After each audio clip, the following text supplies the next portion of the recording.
late. Aha, me late kakra. Oh, fans will be but who? What's it? About me, Mamma, you have a night. Sao. Aha, and say that me them, maybe cry. Baby, we do what for Santana. What for Santana on the paper watching? I am a more for some man in Casa. No, and I'm so for you, Pacho Mati. Let's offer Santana on the pay. Me watching when I was sending at the Massy. Said I was in team when my and for crowd to much rodo. Mania fed a massy papa. Na answer na may ye be a Namama Mrs. Barbara Edu. Wokwa sorry St. Peter's Methodist Church at 1 mile 7. And then wawuda Stanley UTV asset me control say my happy birthday Mrs. Barbara Edu awo St. Peter's Methodist Church mile 7. And afi Evelyn Chrewa edini ye Maliki anase Malike ana whatever. And see Evelyn Chrewa menya odini ya fache me Mariki, and that's a Maliki, and a Maliki, whatever, and a wawuda, and she favor havo, and so say me control say, oh my happy birthday. Bakunso wa haye Malike, okay, Malike, I say edini Malike me dance Malike, because oh. Albert, okay. Intene Malike, Asantua Malike, okay. And Mami Krewin so, Blessing Watson, our University of Legon, Ghana Legon. Yes, I know what you're my University of Legon. Is the University of Ghana Legon. I also wawuda, and if he Danny Classic, just say Baba no. It's Blessing Watson of University of Ghana, Legon. It's your birthday. Happy birthday to you. Auntie. Na eno. Auntie yebekwa no. Auntie Nana Pumwe. Madum, Yamina dum ene mompa ibo. Yahua Yedin, it is a Bible. Now, Unze, I don't know be me who you do. Even though may candidate easy no CC way in nephew. Now, so Yende, Yenim say court in Wohoide, Yensru. What candidates be? Ura Bernard Mona. I said, come in, Miniabia. Na Bribia Yepe. The year see Enkrata easy di baisi. Ye mfumso. Na ye nhwene ye mfile. Mo correction. Ye corrections no. Na mfumso anu kan house address and a telephone numbers. Ya adi na wie mama Saturday 2 p.m. Saturday 2 p.m. Eno kra ka hunti ne mentumi amba mini abia ma me yi. Na ya ye wie ne de abrewa ya nte wonka biem. Wow, disqualifying. Yantu nka biem na fida ye da ne sore ya usi yenka ho de kudinti a yenka ho so abesi nne maame ni ntumi nka nkyerɛ na so maame ni forms and kasampo a presidential forms no de buy no mistakes wo mistakes were forms no enso no kra de Ghana for de ne ho achen ye de ne ho achen bebo o ka maame na Electoral Commissioner Madam J Mensa say eye commission no da no na so onu na error bi efi ho baby obeka nti make say maame na esese ujetum because maame kuru ya no obeka kire nsi onu or the software what the drawing what the graphic in the calculations onu mpo what the channel enu nti na ya or the forms now or the buy some feel na mistakes or forms no baby o ha instead of better sex gender what your sex no at sex it is a 6 na say bia yenso ye the 7 koshewa obeka kire say I mistake South I see. Maame no munangasa ni commission na wo ho nangasa no. In fact, we hear deliverance. Na assembly say ye dey accord court. Okay. Na nyame adoma young lawyers headed by Professor Raymond Atuguba on the 7th obetina assembly so. Na yende ebotai ba ko esi ye ni so ni say maame no until say ye be ballot no so no. Oni kon say onko print ballot paper. Okay. Inti until say you be so no the ballot paper no e dey hold on ena enumpo nya baso a ballot ni e be ne foforo isa say sa concert na okoye wo ne de enye ballot medase Fred also no ka bibi say forms na de ba say mon fele no na mistakes wo forms no mo so mu bibi sa eja ko medase me chewa no pay me chehwe fo nyina ra so e kan Yewura President John Dramani Mahama Ghana for feel ejuma wa ya magana man o small asum Ghana man nyina obi abon parema senya me ya doma on the 7th of December about to ejuma pa no so ndi apa koko enim ejina tawachi Ghana tawachi erade tawachi bibia besiye na menchia mi ame pastor for answer mi ame busha for mo lipe mo Central Coffee mo lolobi na akpafo nyina ena no pe mudi share me chiamo na ma bo mo modern a hye mo den abesi samre die mo koso ana mo kwekode enche Republican status na dey 2 years no this year they have journey Ghana na so na efe ne puntu no na atwen bi dey buy vetem ti enche bi abekoye me nuaba kamisime chano de ba dey atona ni India kamisime fane kasa kra but say so na tie ne ma me ko eda ne krechi ko mante ma oyako ma be ye ni de anso ye pon a bobo mensa me bansa ko me de me Kristo ni me ya de papa ana me so me de boni fache enti de bo shafo nyina ase se matina tawachi a ya kra ma me de akosie ene nuafo na dofo nyina ko nyina anso ye do bi ase eja koma mo bojuma na mo koso na mo sum Ghana man political party ya betwam akọ na so Ghana ban de ya bom pass e beda oda na se beda oda na nda oda so ejina mo nyina mo so especially mo amoye so twefo adwumai se mo ma Ghana enso mo bon sen ye nyinara mo ma Ghana se mo hia mo sen amanyo fonsem se NDC CNPP se CPP mo ne mo gina okruntin se mantwe ne ya na wapema kaza Fred Agbonye no ayi wanye ne ye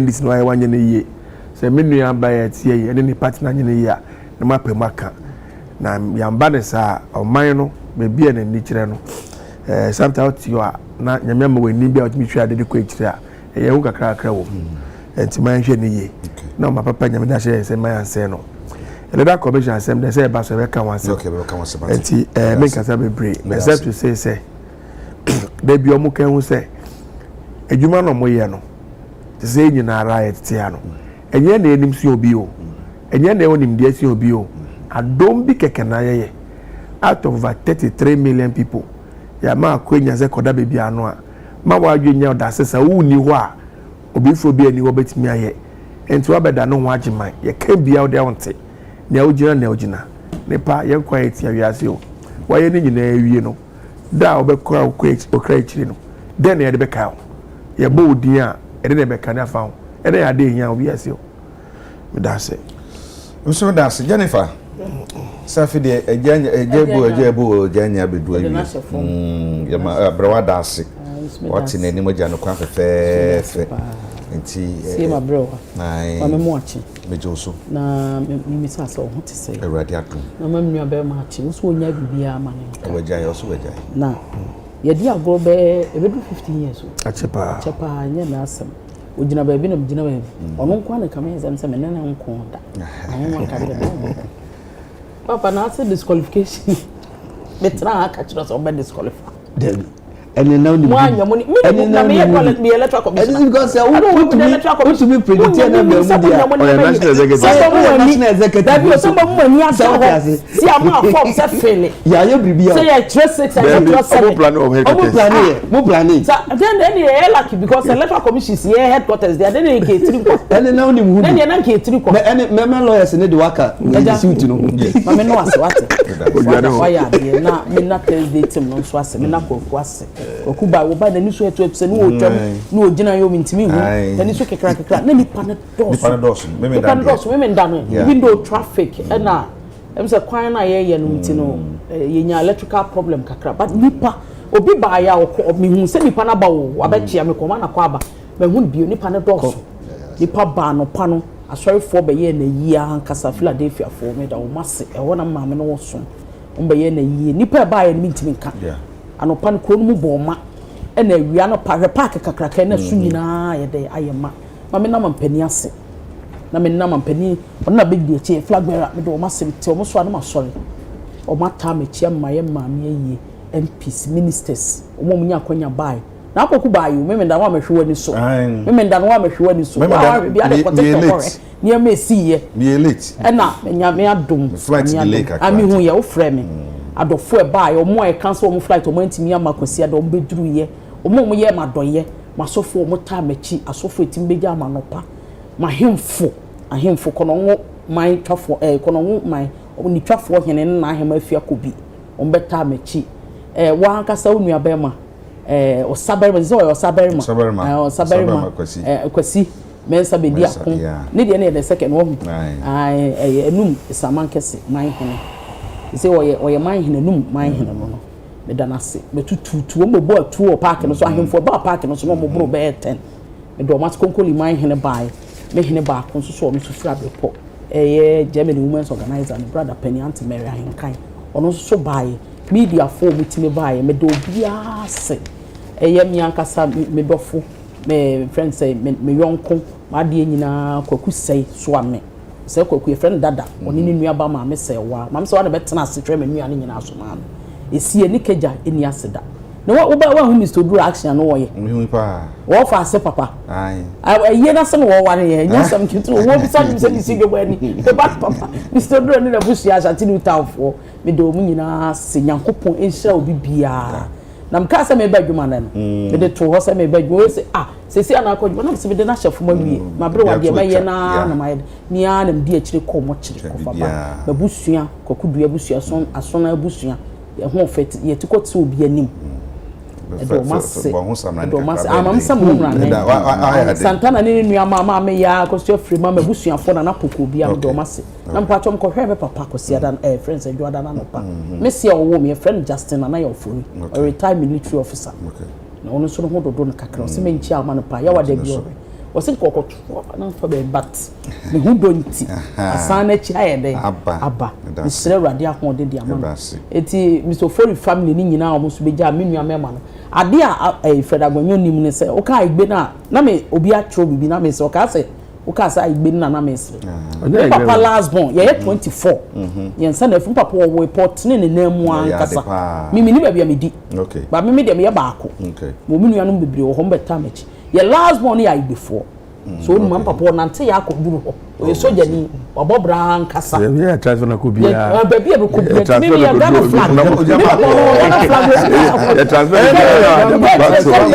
last time ya na ware o ya sama still kwa no ho de ya do ma se batiri na mu ama na duru nyina anti te ya na ware nti akora wo gene manyina tiri nsansa no bekwa ansa no bekwa wa ya de obenyina chepa ya de se de na se aropa wo he o se menchama meje no so dodo da munyina na nti na sa na ebe na meso ba menchia sadia wo kumase asoase asar original pay wo ho ne diegu de papa o ne koto diegu de no spices correct pa nti wo be di ibi akoho no we hume me sheda na me de mo tay kumase asoase because she me anam koto yi so original pay nche wona bijira na be ma na cafe dia na say na de sadia de hu e FDTZ de papa ti asoase original pay nche ho pe nti obi anko tobi ya mo bompa no mabo Justin Kodua mo bu bia manama mo wate me general secretary yo ene me national organizer me national executive so mbeta machi omba na nka ne no nyina mo tena seta machi so mo ni be bia akọ okay director of administration na dum says you have okay there be dum says so say ye kwan so there was a problem all right so ko mo so it be national executive nya minister mo mbeja me nyina then no ja me kwan o ja me kwan ma me pick up na me call actually boss am na say kwabna so ma me car esa discover page yeah da say pa to the what for bicycle home free na a check free no why am ebrele kododo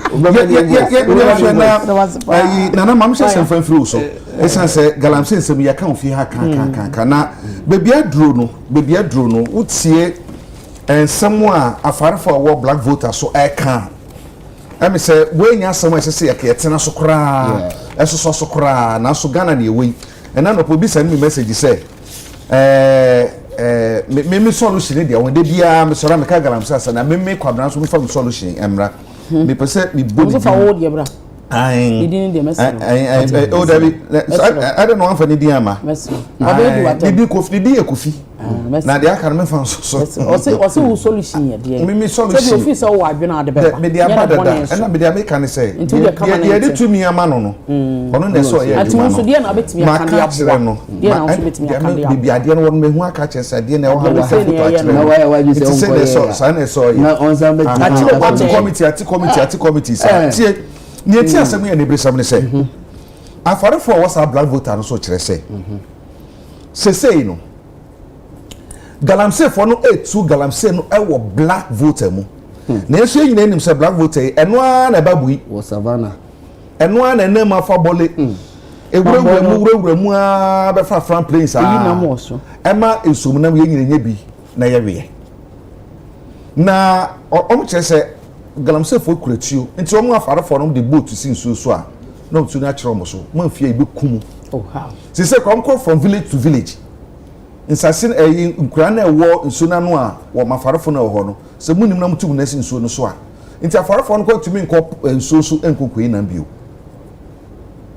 aye diamond papa no mo se the voter lake na nitie no black voter no na nka ni clean pa ba say no so chocolate wo de no eto nchen a okwa santimante mu a amanse ismensin mu wo mu anso nchenche omo ye catfish adwene omo ye adwene a mutu di ba na point and kill no omo so modwuma egu esase galamsey ni ntino enso na esase adwene ne damu ewo eno so ho abasa na nei baby adro ni ya ka se be sabe yenya aso bi e betumi atie dia ye ka no baby adro no enso ketenkete ewo so ebre mu ne na asefo na asawi black voter eno na kobo voter lake ni and also the name said the only surviving in Sukasi wa ye betu de ani ato so bebia duru ni de ekoso ni semadu ejakobna me da se say mfitiase no bebia ekofa intimate me nchia abusuafo obaya akwaba yeah ya hwe ekira ma that was yes last week mo say mu ha maba no so de na maba oh de bibia ko kama incoming honorable nana o minimum say o de wenya fa bi nti say ni aka ni say on the 7th no o beto abanama yamu bi ni ta we chipa we de nana obi say men kan cha queen say rawa for him enso eba akutwi eye ni bi me yo mo de na ma me former assemblyman Joe rawa otiri rawa for otiri on by o jolo ana je say popi gura otinzo rawa so ese rawa for so me do pa ko so na no e be birthday mo ana kasa me ni be ko mo ni free ba nti be do mas me do yes enti michia ahwefo ani etiefo na nyame adoma ojura ereba nti eduso on the 7th na ebeshe ojura na se mamponde usi no o de ko yes nti michia mehine na na sechi amuakon adoso hine ne na himiafo ni na atranko nyina anopai eni jasiman eni ukwapema nyina uchichi obia na ejakwabra mpacho ukwapema past students yewie school in 1994 say yewie school ye di 30 years na emre wo ho ni say old students and our past year students bia obewie school na be do 30 years and one will organize homecoming inti afi homecoming everybody so on the 8th to 10th November no esi enanso make esi enanso and actually say esi 1994 year group no the school ya 30 years yes nyame adoma kwene yen wo on the 8th of November ye nyina ye be ko fie yɛbɛkɔ kwapman na yakɔ so we school fee aduasani 30 years so 30 years nkɔpafo nko a na ɛtwa me nkɔpafo nko a na ɛtwa me 30 years na use guys go ajaga bra don't want to make an answer 30 years na me o de ya no na me from 5 na me from 5 our last batch of O level yenya manye yehu mbasa obeka on de mami come bi o de bin kan kesi eja babna asɛm a ba betogo ewo hu metena ase na merehwɛ nkrata anim na mebɔ ohu kakra isan sɛ galamsefo na sɛ wɔn a wɔpɛ form agudi atumi aboawura voter lake ne so na sɛ wɔn atumi astarte epam wɔn a wɔyi mpata ɛwɔ lake ne mu dia na ɛnyɛ nsunu nkura na wɔba bɛsɛɛ no na mmom mpata a yɛbɛtumi anya bi ne nso aso yɛn so wɔ ha no ɛba bɛhwero yɛn na de bia mekasi sɛ woyɛ leader na wonni solutions to a problem then there's no business being a leader na ɛsɛ sɛ wode wotumi no ɛto hɔ ɛsiane sɛ wakoa wapem a wontumi nyɛ biribia biam ɛyɛ dɛn ɛna ɔmanmu a yɛwɔ mu yɛwɔ asraafo yɛwɔ wɔn a wo protect yɛn sɛ ɛba ne sɛ nneɛma bi kɔ so na sɛ yɛn nyinaa yɛgye tumu sɛ ɛnya a yɛtumi frɛ wɔn sɛ ade bi ɛkɔ so abcd ɛnye nti muntu ho anamɔman nanso ɛba no galamsey ho nsɛmsɛm yi yɛayɛ din hwɛ baabi a black voter da yi savannah na nsɛm no mpo no wɔn a wɔ hɔ no wɔntumi anka wɔ ho wɔkɔ fishery conference bi wɔ Kumasi ɔhɔ na saa nsɛm wɔ ekɔpui na ɛyɛ dɛn ne yɛtena ase na gyese conference bi akɔdu so ansa na wɔn a wɔyɛ mpataa ho adwuma etumi de saa nsɛm wɔ ekɔto gua that means sɛ wɔn ni obiara a wɔde wɔn nsɛm bɛkɔ akɔdan na naase dɛn sometimes no nsɛm bi ba na ubisa ho se na nsɛm wɔ ɛyɛ dɛn na ɛkɔba ya otumi bisa sɛ na under Ministry of Fisheries and Aquaculture na Ministry of Fisheries and inti opeso kyerɛ sɛ sankasa forum ya ma nka ne ɛkɔ so wɔ hɔ no onhui oni task force bi ampo a ɛhwɛ wɔn a ɛyi mpata oni wɔn a wɔ check wɔn sɛ bi a data bi a ɛwɔ ha wɔn kɛse wɔn a wɔyi mpata wɔ black voter no wɔn dodo ni na wɔn nso wɔn tumi report mu obiara yɛ na obiara ntumi nka ho asɛm until sɛ papa no ko rezi saa asɛm mu Kumasi ansa na ba betogwa. Do you know the number of lives are ye lose wɔ hɔ through the activities of illegal miners are wɔn de wɔn ho akɔkɔto black voter ne so na me kora de me bisa me ho sɛ nsu ɛda hɔ nso ɛyɛ dɛn ɛna akɔyɛ mining wom because ubeka we say the river bodies no wɔyɛ mining no but the mining rules na na say regulations involved in mining they say baby and Sudan you should be away more than 100 meters Jacob now walk 100 meters not just say football park one pole to the other because it's a workers will be going 100 meters emu wari but yembi se hu se yenam mpo na unam lorry kwan so na wo tu kwan a bridge na wo fa so na isu na say no any baby a wo tu galamsey ne asefo no bisa hu say is it the 100 meters away ana say de wo mutu no nso no mu ankasa na hefo na ese e checking hefo na ese enforce the law when ese enforce the law no they are not doing their work and I once one header otiho it why is the head still at post if the head is still at post there when also no appointee and now appointee the header or no da won is the president. And a president in Suna Yekachiro declare state of emergency in all our galamsey sites.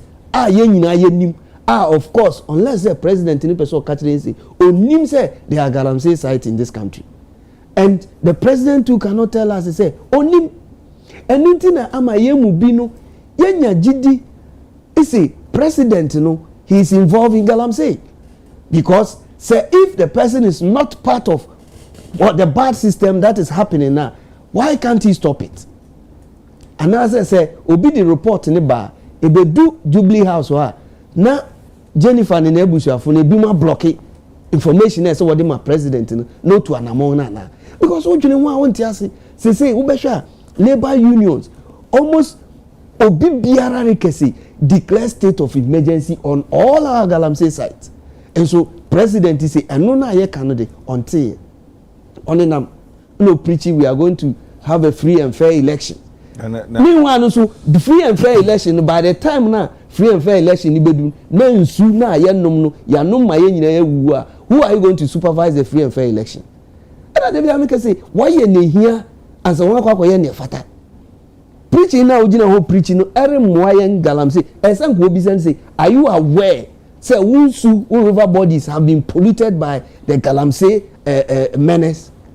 These are questions that esan ka obi say no to me here no because they bia no enenam TV so enenam nkrata mu mo bia ni tua say nsu kakra aka yebetumi di etuye ho eye weja dam ana weja no ena akoso mo no kra ne say won say ni fisuru ho but asiha ineyi nti nyame nchade na sa akoso mo we eno so bedan brown tisania and cobra any tano money nasifu ni nyina dan brown then we are doomed.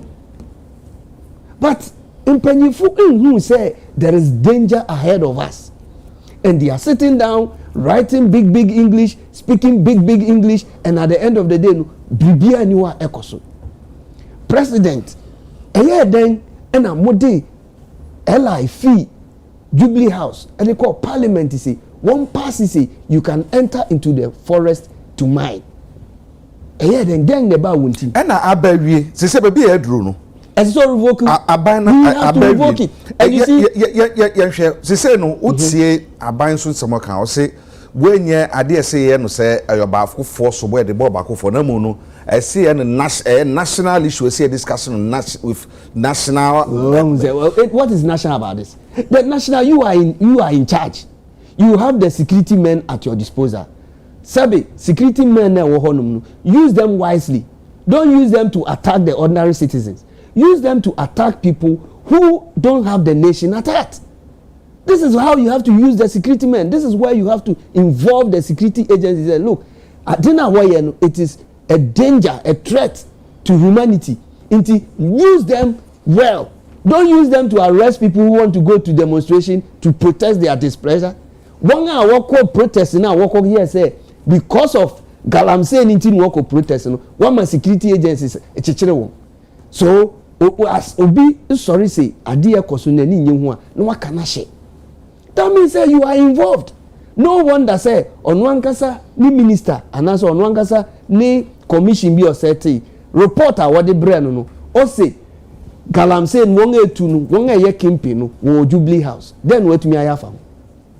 That should clearly tell you say president of Otiswe president Miami Nana Akufo-Addo he is not prepared to solve the galamsey menace until say Abenyo Otiswe Fisui we will continue to have the bad system, the bad managers, and at the end of the day galamsey will continue. No wonder say meti wo baby say we say after 2 months near election, and so we are giving the president pressure to be able to go and sack the galamseyers. Send a beya, will be loose on all the galamsey sites. Then I ask myself, what? So all you are interested is vote. You are not interested in the lives of the ordinary people. Meanwhile, you can bring back the economy, but you cannot bring back somebody who is dead. Meanwhile, no, uko shewu dema.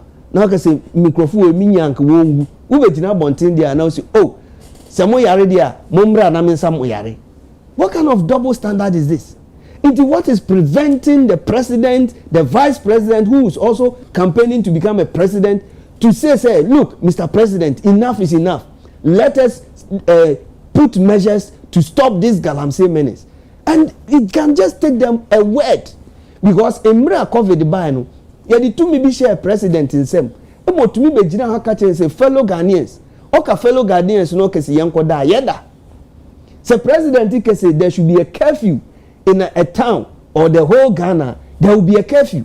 What is preventing the president by declaring say all the sites are yenim say what to galamsey wo ho nyina no is a threat to this country. Inti no obi bi owo hu wo ho bia no and na treason offense. Okay. Na we are say what ayo. But the president I ahwehan. Inti I ask myself say is the man really in charge? Is he in control of this country? Because Niama Ekosono, it looks as if the president is not aware. And if care is not taken, by the time yenina say oh after 2 months here because to aban. Ebe hunina yensu waga send to a level bia. Obi bi obeba bedi the next president biano. It will be difficult to have a clean water as this to be able to drink if you are a Ghanaian. And we have even started importing water, which is very, very serious. Fred, let me say, I'm saying, I least expected, say, I quite remember early part of the year, Muni a black vote or more so. And in yesterday from Ministry of Lands and Natural Resources, say, Omo de Nkrofa Kwakopam, Galamsey Fodingina. But the Korea say no, with the Kakum, the Jokuna and Casanum. One more far for one and Eka or more, why the Ecoson Enge. Now, I say, maybe I don't know, Yaka, Sana de Nakoye. Because, Oka, now when ya, maybe say, woman from a whole time barry, threats in a home some baby. It is said Yaka, and I say, Yanya Dane, because maybe I don't know. Ye Tori and one say, and it's a Bacasa Gragro. Obubi ebeka se enja galantia sem kano odika memeti e ma bre memisa wa bre Ghana ni bia odwin Ghana ho bia wa bre ho asem enti se enja kanenda osai eja kamera enye bia enti na de bia rada afi bia every 4 years yakwa bato Ghana Haiti more than 30-something million people. Yakwa batwa. Ne nyina koto aba. Na 2 mina ye wo nyame de ache yensa no. Ne say enam say ntimi mbo ye ho ban. Ye ntimi nhwe ye so ma ne nye. Ghana japade ne Ghana nyama wo nyina no. Me ntimi fa me pe emfa nhwehwe ma ne nye nti no. Ejakwa fa otumi fa bra. Nana fa ode fa bra. Me nua ba fa ode bra. Ye nyina fa de embra. Nefa sa 2 mini fan shop akofo nsa na kadi a obehia so de be adwuma nyina no nefa ntanechi yefa yen sunsun ne yen pai bo fa ntanechi sem ya yen timi nya individually no ono ndi enim no nye maye. That is the essence of elections. Sem me ntimi fa miskan ko yi kwan me nkwa me fa misika enko stop galamsey adwuma. Enti wono me the Ghana scan na the amount, me the soldier for the amount, me the police for the amount, me the navy for the amount. J na bom me ho ban na sa usu ntimi nye ho adwuma na betina ha no pa me de no I'm like I'm about time yaka ho no mfato na me nye free so. Let me state on this program today, say we don't have anything like illegal mining in Ghana. What is happening in Ghana in the mining sector is state sponsored. The state is behind it. And when I say the state, per the law, the culture of this country, all the lands and everything in this country is in the hands of Mr. President. Yes, sir, seni bibia o mampeninsa ne wom. Ghana mra kire se ene UTV ha yeti aye adwuma nei. So mampenin ni nkrofo dwen se aha no ebe hias be ya difu da mo mamu ni nyina yetwa betu nyina firi ande. Ide sana mra ne kire. Sure. Abembe timi asore na no pa ba the UTV mo asase na mote so no ye pese fanya ade foforo nti ye tu mo afiri ha the least they could do ni say the most carry compensation. And now, what is happening in our Galamsey site is state sponsored. On my penny in Bumbia. So my penny say, you be jai now, you be jai. So no say enjaya, you enjay. And so the President of the Republic of Ghana is a direct beneficiary of all the menace we are seeing in the mining sector. What shows to say be now or no so sometimes no or no war. Enti what two nipa bi say we are Minister of Lands and Natural Resources. And as some ministry no kran so no, there was specific person one on the next was one in charge of mining. Until Nedjuman is in charge of mining. Say kran no or my coordinator for campaign for I think mining areas. Into no the course of mining no nyina no onim. Enti ebia no brief man pani ye ebeda ne hu. Na okaze otia na edwa UTV. Say director or ahwe UTV so. Na station no na kasa so ho. Nkofo aye na jepade ho. Oye bi na enkosu enkosu eye na ya. No nipa na station na nya pamo wa. Openi na eda no na ede de no pamo nipa na enza on pamo. Is that not the issue? Oh you say now pro e share the free fan. Ni three enza ya muka no. On man pedi the bus stop to team. Me no want to ban for my minister bia o. You and I didn't elect any minister, appoint any minister to come and work for us. We all file up and voted for only one person. Nipa bakope. Sa nipa ni o man peni. You vote money ye no. And no say, me da mo say, you understand me san masom. Na mom me kwa me timi nye adwuma ne ye. Eti me fa me pe. Na 30+ million Ghana for na home no. Na me ye bi afrim. Na ma be ka me ho. Na adwuma na ya de amagana man. That is constitutionalism. That is governance. So we didn't vote for any minister, we didn't vote for anybody. The person we voted for is the president. And any minister be any assembly aka. Adenti. Oni pa any wasam kanipa na e determination is that. The so no na ono na ni nsu baby enti no sumo bi say wo kwahwe wo nsu. Enti se ba sumo bi so ko ya de ma no nipa ne timi nya so a ade bi wada. Onpam ne mfio. Say be na report no. Me report be na pa biom. Kabra report be say what me try if dey so na kire me say Ghana man peni report na cost of Bagalam say na so ntino hu ye dia. And then we don't have a president. They don't have a human being presiding over this country, the president. The country is on autopilot. There's nobody in charge. If what you are saying is true, some pampo man peni bi o maimu say me cost on the onte on the hu ye. Yenti o maimu e no mo akoti committee bi adono ani minister professor this cardio surgery from Paul Boate. From Paul Boate. Ni report abetu dua. Report e fan ko mo Peru na so for more than 2 years. Omu di sie ye. Nyanya me na adom na report na betu abonte a. Anke obibi. All the recommendations, the names that were mentioned in the report, o me si we hu. Hwe ejakwa odim. Dabi. Ye nuano mo the mining sector no mo yesa mining nyama we nyina no. Me for that, I'll never sit on radio and blame any of them. I'll never sit on TV and blame any of them. The truth is, mining has been going on in this country for only God knows how long.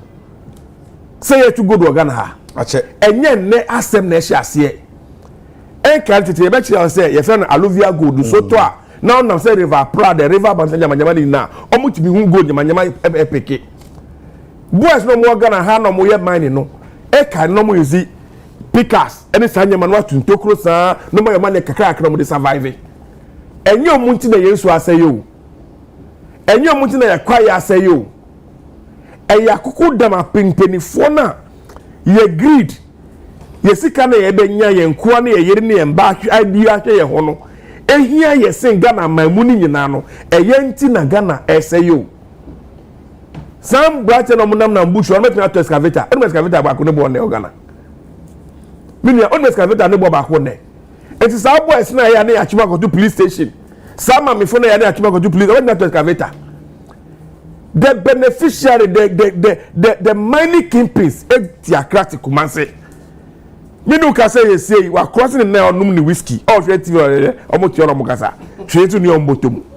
I'm telling you turn odi e for 3 years. Oh hwe mo. Kasa nkwa no monim. Omonim hwe. Odi atemaka ho. Na when I hear people already say, "Are there women find your politics?" Na ye nyina nkan bom wabodam. Ye kemo ne nyede.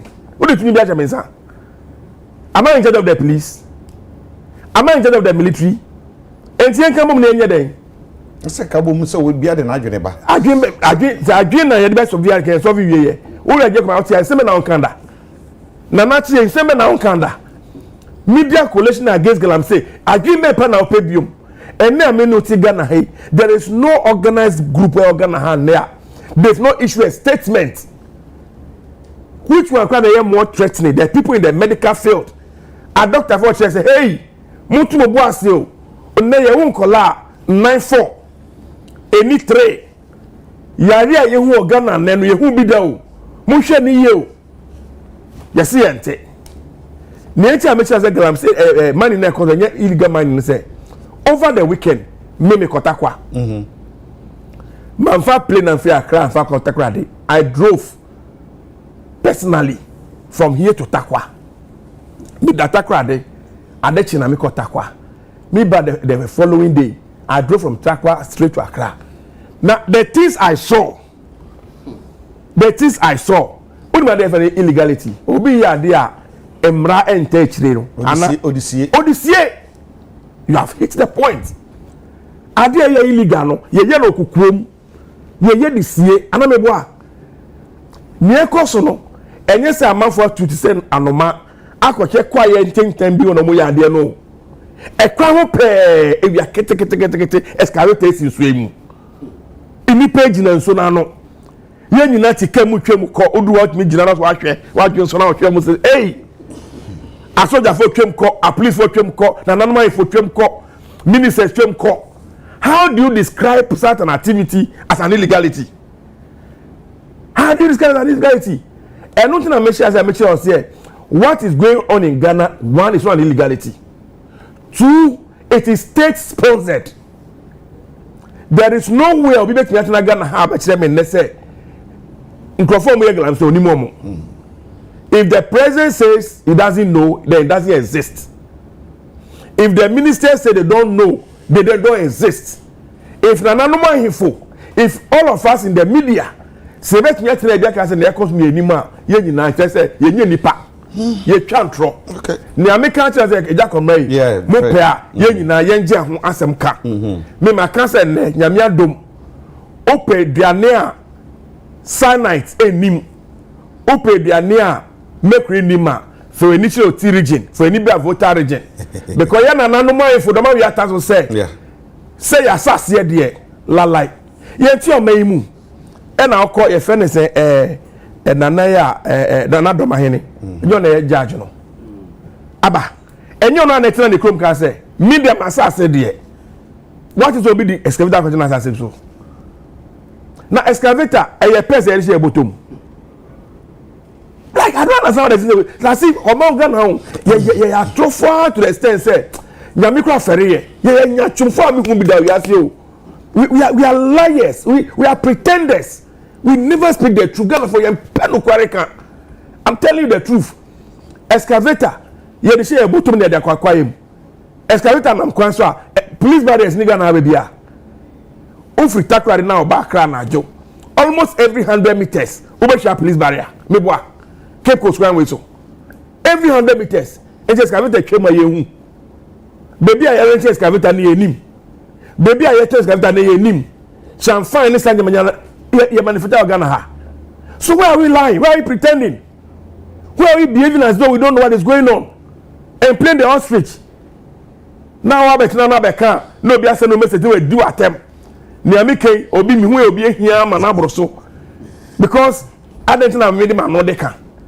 Me se mu da mo pe a munjayo ton mbrantie muntisi kwa enim munjenti suiso nim na me se one day ye nyina ye bewu akọ ye na nanom be bisa say enti o man e de jae no sa na eso da kosi ana okay ne na mabrekire ne esres ka he money na ye no you know how much illegal money most of the country every day no my God no man pedi no nam no stress ka $1 billion no stress ka 300 unfair. Do you know how much money moves out of the economy illegally? You have no idea about Ghana. We are not a nation that's supposed to go and beg anybody for money to survive. Okay. Why are we so wicked? Why are we so wicked as a people? Fred Agbanya me da say Jenny Faye. Muna mu abem me say queen anya hwekwa me wat na fie aka ho asem aka na baby aduru no me say yed we chido dey say the only place e bit make say ye wadi da so kakra no voter lake no so enye se bia ta fa ako if baby na eba na baby e free ba na etifi do mantamu na free ba no e savana ho no e ho na o mako gina black voter no mu a wo mutu black voter no mu yedim cyanide yedim mercury yedim other harmful chemicals wo mo de esa go du ne ho nsamsam even na be mini pede bi di nkomo se machine na esi so no mu kura na eye adwuma no kura no so mu isu oil ne nema ni nyina ano so ewo ne effect enya ewo yeyi no so ye hwe nema bi ye wi afi se empata na wo so num ne no anom ukokwa ye mu a otwe ne adowa no ne mo akika kan no bia no mo so mo nom sanwe nyina so yewe enti se nam na wo so fu so de wa nyampu na bi na wo de ye aduane ofi wo na bia mpu na mo ofiri baaye enso na mu so e kan wasam se betu akasa na betu yo me ye ho aheha ye no eno so oni be free baaye ene de wo mu na wo de hwa point and kill de kra na me de ha mi mo so me pepa se wo mu a yes point and kill wo mu yen adwene e wa manse is mention mo sentiment mu wo mu na esu om se galanse for ne se basa omo ba number to say dia wo fish pond no anasa wo yen esi basa ye betu da gold wa hawo galamse gold wa hawo enti no ese se wo se na na ade ko Jennifer be adrei what else should we do e dey bi ne yenye semedu jam dasi mami mo achi na mama korefo no ti fo so achi bi na me fan cha kesi mfra bank kesi na ye family ya hwefo galam sensensem ya tena ha kan yaka enne na no mo se ti kokura ma ti ku a mo na no ntimi mo you see from democracy mo ko ne dey say democracy they have mo ko ye street demonstration mo ko block kwa ma be e no ko hospital mo ko no any you say let our people go NDC defense delegate onu kana se ma we be sabe delegate onu atro ha ni mo na mo fight say mo ntimi bi say ko na ma bono ba bia wo ko elections no papa ko mo ba bia papa ko ware wo ma democracy they have mo bono say mi ntimi kan wo democracy hub nti wo na wo kro ma wo ba bia wo ko elections wetimi aboko na mate wetimi abo beba I'm talking according to the paper in front of me. NDC defense protesters. 11 more friends said remanded. Any, there's a who you want feed NDC party, no man. Oh, in other ya disqualified.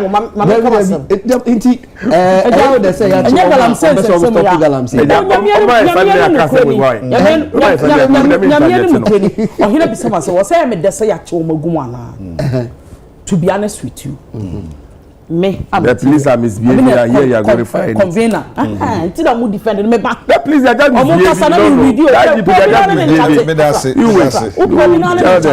They see a record that they are misbehaving. They are more important than anybody. Who say we are going to be leadership? Fred Medasi. Galam says some yana friends Avakava Mawo. Oso says that was in there. We are not police headquarters, police hospital. This rather. Don't distract me, please. I beg you. Galam says and some yana no more omu protest Saturday. Almost omu 3 days demonstration, right? Almost see a crime block or crime unlawfully, illegally. Me patcho me pese me bisa. I'll come to what's am no ni na Galam says some patcho. I need you.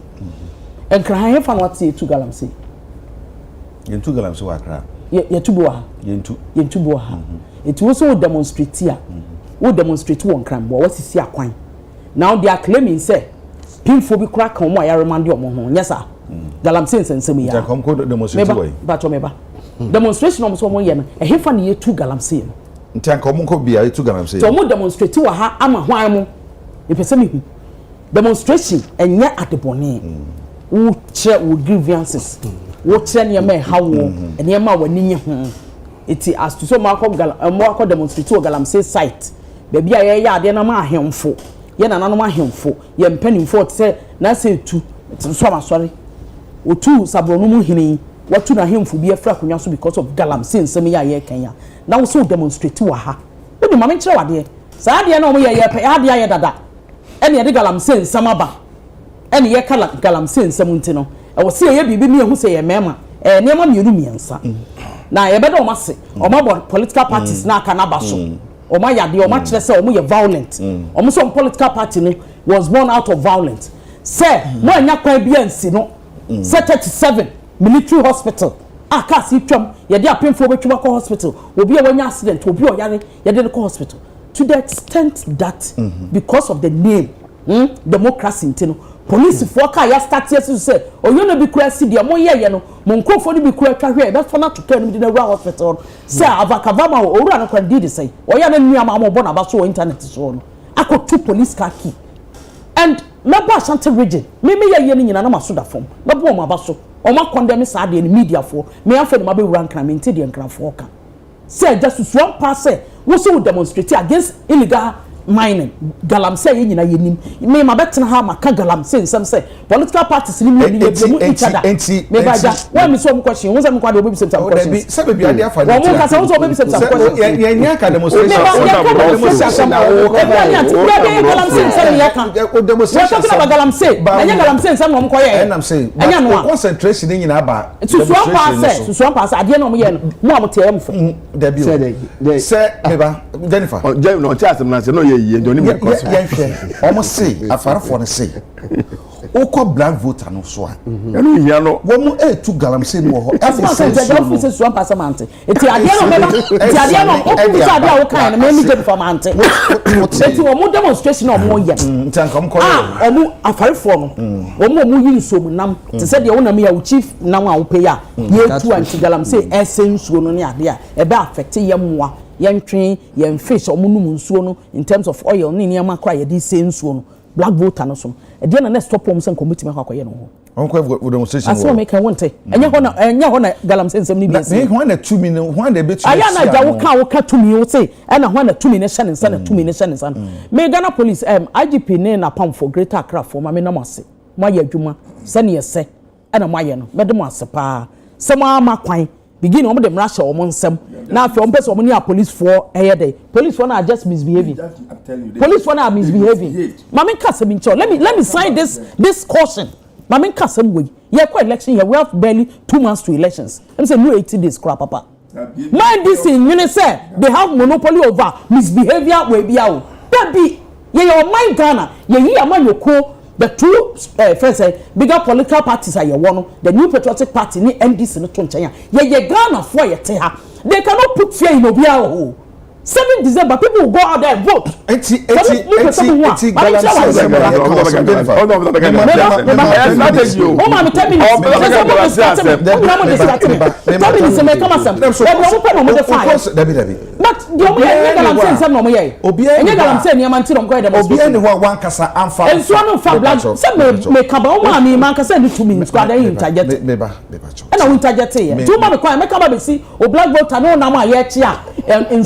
Oil say won am na won ye no baba be so do mama kwanya ho na me be na bra na me kan yes black me kwaso am ma me yes black voter yes ye 2 galamsey wo so timamufo ko ho galamsey fo kita 2 sebe minim mo no em se mo video na nka be ya me nyina ya hwe me hu video nyame alim no kurani last week ni e betra na kan black voters ana mboa ene na ye kan ho asem asema wo kemit mi nyi wo chinye da because galamsey nsem na ba be nyina ye homete abaye so nsensem na de wo kemi me nka se me dispute asema wo ka me hu nkrata to it me hu video to it so mo video mu ye nyina ye ne be se de nkofo na me nka se me hu wo Ghanaian Times aha me hu na de o kan ye no so me mu ni di nchiro o ba won time ni bia ka mo ka sama kire me nti me hu o ma me nka se na ye ko second topic na ma kwa mo akasa na to se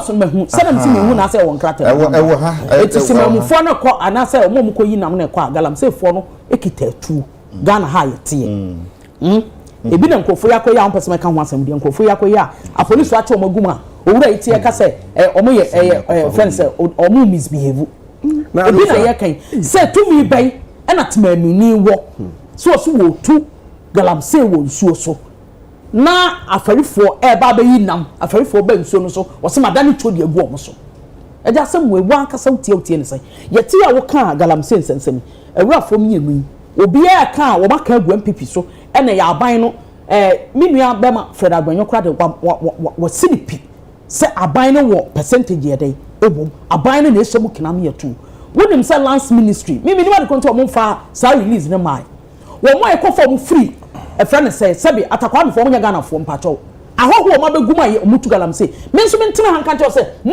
edis fo na makofo ma ba so omutu me ba cho me ba ya cho mo nyina go ba to mo na mba ye hu de da na mbete me ba cho tie 2010 ye lose 2008 elections 2 years after NDC taking over and ye ra mel say radin fan currency be ofa o ma amrante ne maba ewo NDC mu say omukọ China kanya de bone mpacho ye ma amrante adwuma ye omukọ China na omukọ sua mining youth mining so kai sa asoma me Kenya omukọ ba ye no youth mining sa time na galamsey nsensam ne yete China nsensam now omu blame ye so I am equally going to say the same thing youth mining yes sir when you know NDC for course omukọ sua mining wo mu ba ye no na galamsey tiate say to the extent that 2013 inusa Fuseni wan fa ne ne ba uniform say galamsey no mo boko ban no ko mu ntimi enti o ma jago o mu ntimi mo ko ban bi o mu ntimi control galamsey yes should I also sit here and say and not tell about from part of them called China co train you mba no mababa o mo ni China foko di nkomo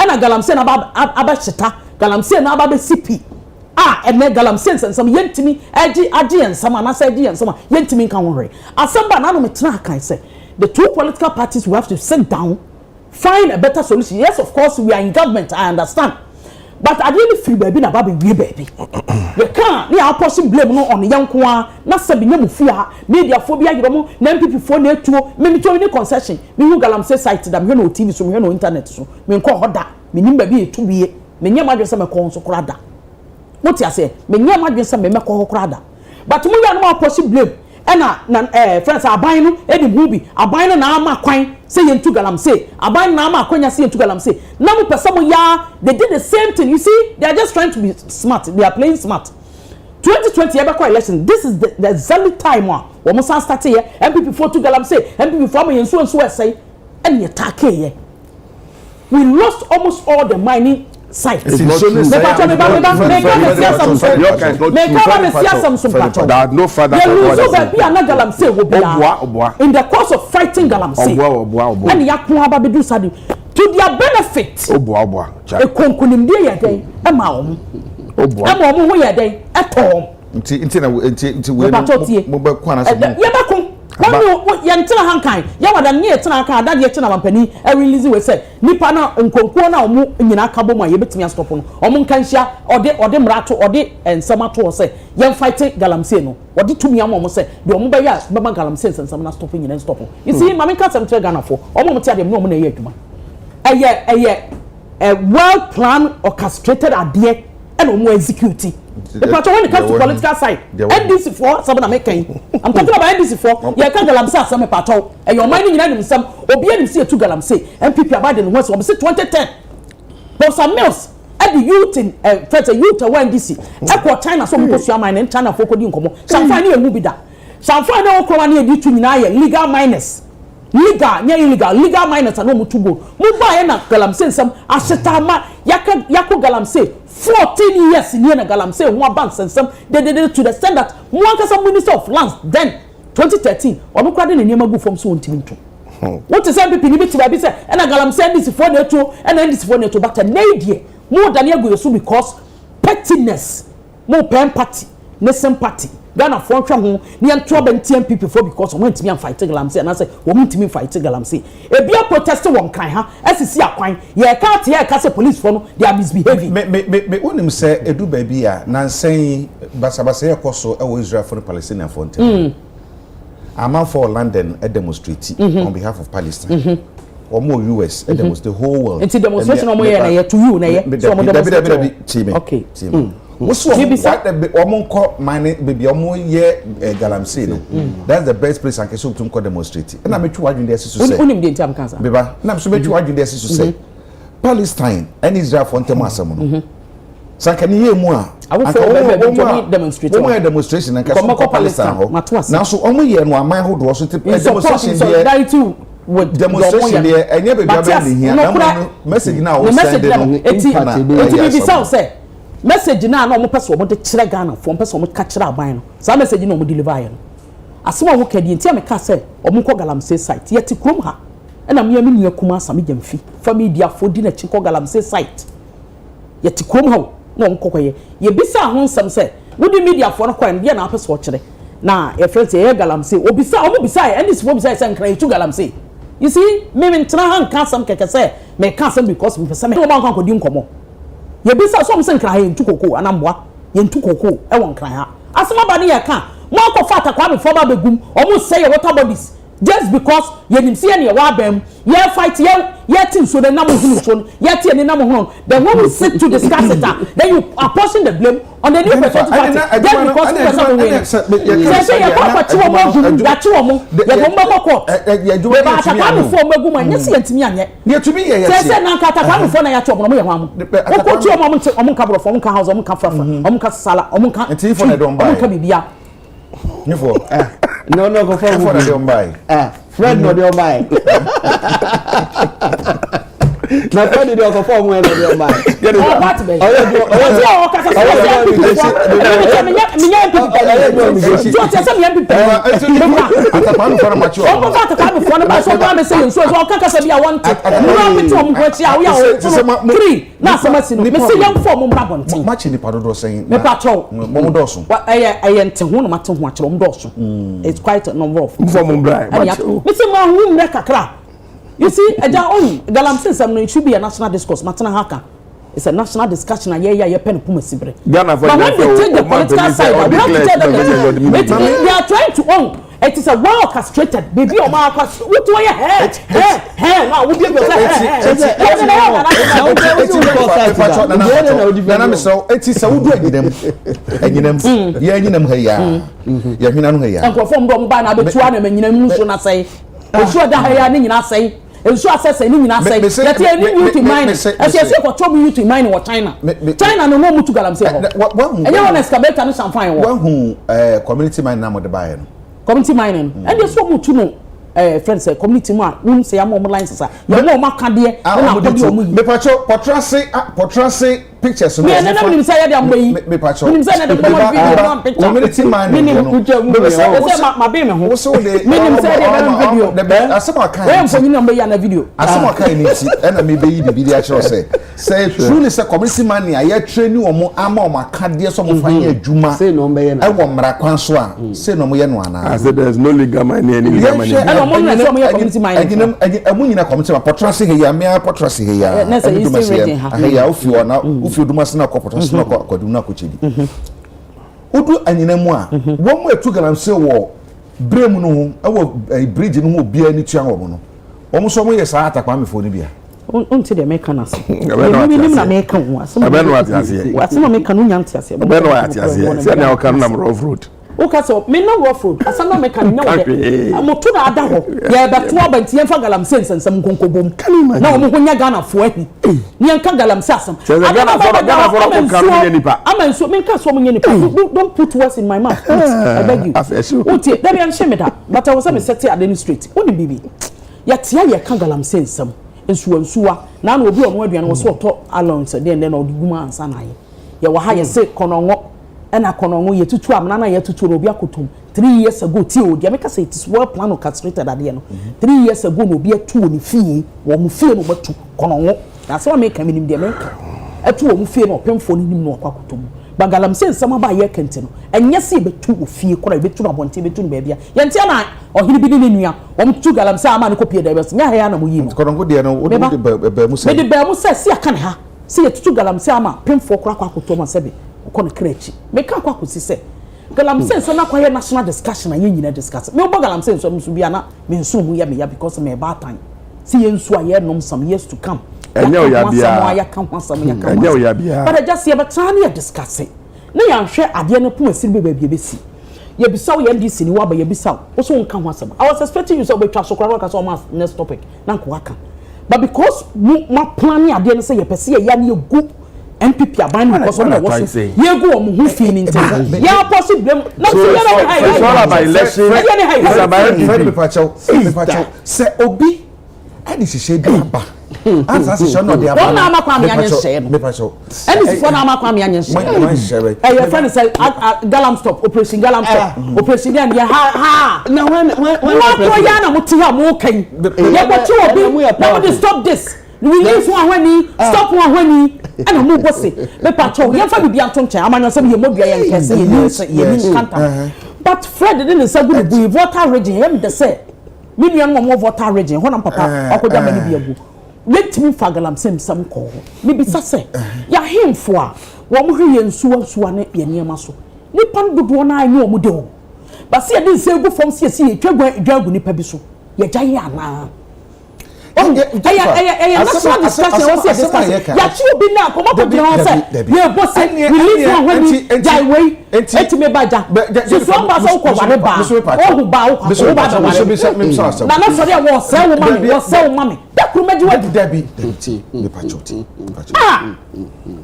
won ye de ye makwa mo mo famu ye so obi ayen hihye some dey egu ye chopa dey bi da ye ba me pacho me na me ye fie wura na fie ha me na safo ni kura me wa na wo ho na dey ko obi a ho enti safo ye kura me mpine mo bia me wura fie ha nye de opebia na se bia na se abane gu so a wo stop na se me be safo no be di mi nsamu a me mo bia tuma be gina TV no so ba ma camera na nimu am obia ahwe no am so maka se da bi enhihye nkyere se obia betu gina camera na nim sa na safo ni kura me safo no wo ni obi eje etia ne se enkrofo na abegu ho bebre omu nyina be gina camera ya nimu a na se wo amakwa mo na wo be mu na so because na key to the place access to the but when you say wo kita safo na wo yire won sam de ne say wo me man kwa me emfa safo emie no ma ba bewura e bia na producer bi wo no so mo di nkoma kire wo fa ha bewura me be ye ye bie ha ma mo be ye ye wana sisa wo ye nam so me ma mo aye so mo fa bewura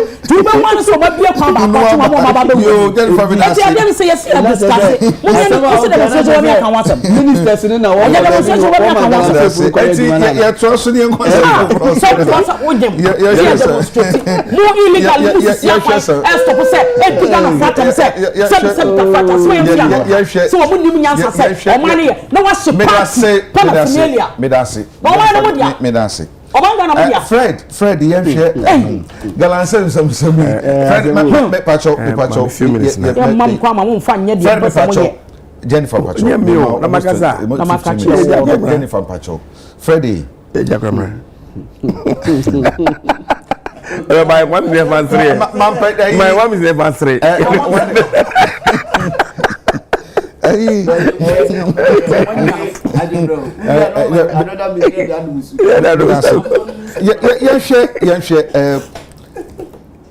Big Mahama. Yes, Bacho. Yes, been just with. Oh, there be me comment. Who bet you me best 7 minutes. It's about 2 minutes. I about to be fine, but me 7 minutes. Wa resign as ECG boss. Nancy na PURC. I didn't crack by say ECG deka. Na ECG nsam na to so Nancy de na PURC di om de by say e ka ECG die no anhwe ya on be ko bankrupt. No mo de let be ko ba mampani be ko ma energy minister. Kwansi na papa ya resign.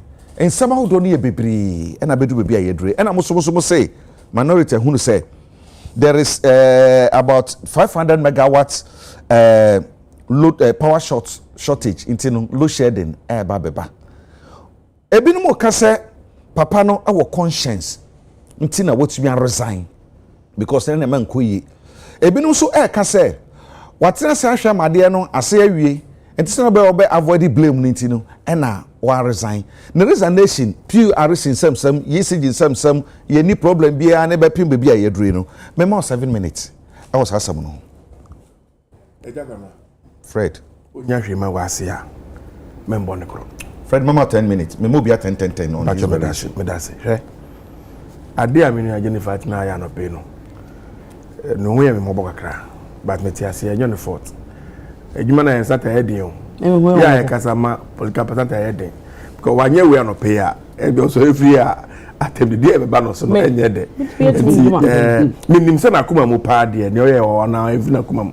like okasa na ka de fafa de na be bia keke enti agent for dem dey acha nyehwe galasas na ya kanu Jennifer me say obi bia be gina be bia ka say may fanya amanyo stem no sani pa no otanga na mai one obi bia be ka say gina kan bom ne kan wasem so no sani pa no ondaga na sem ondaga na mai enega na yeti nei ejakoma the number of press statements are back from all identifiable groups say Ghana ha e call on one man say papa declare state of emergency on Galamsey and also on there Ajimai men yeda e dem bi na Ghana fon kan bi man sana watwanamo doctor fakasa pharmacy fakasa nurse fakasa university lecturers akasa civil society of this akasa nananoma info akasa Pentecostal churches sorry for obi akasa student unions obi akasa TUC ohona den kasa ye and everybody is professing one solution say e je kakra isuo no naturally as it flows by no and no betimi as settle down na atimi aye we biom open so ti ase open so ne onji ntum onye etu kire me say ye nyina ento adwen ben efutu obe na me de mani biom no de yedwuma na kami flag bonyo meti ami otumi a anka ane aka ma tena akwa declare state of emergency dada na nam say sa tumi no umran fa mame obako proper na ye de ama no e no no so se menti ye me hui emfa me ho se bi mi so ame no ye krai fra bo chere bre me na say me ko ame na me from na me de me dware me nsa mo river pra de bi ndware me num anu bi me num brim ni bi enti emfa me ho se see me on New York abroche fo so pa bi na me de me nom muwu amu enti oni pass ha no otu ne fa ko say oni pa on da ya so wa da de etime nyan ma na yeye onya ne sense onya ne eso da de so bia enye ye kasa na ebe ka no pay nyema ye be solution be na pay bi o man for church of found go into the academia go and read all the literature man for them ma travel Galamsey ho and all the solutions that have been professed kwabet na na ye ndi cinema Galamsey course go to Mirrors Commission ejakamra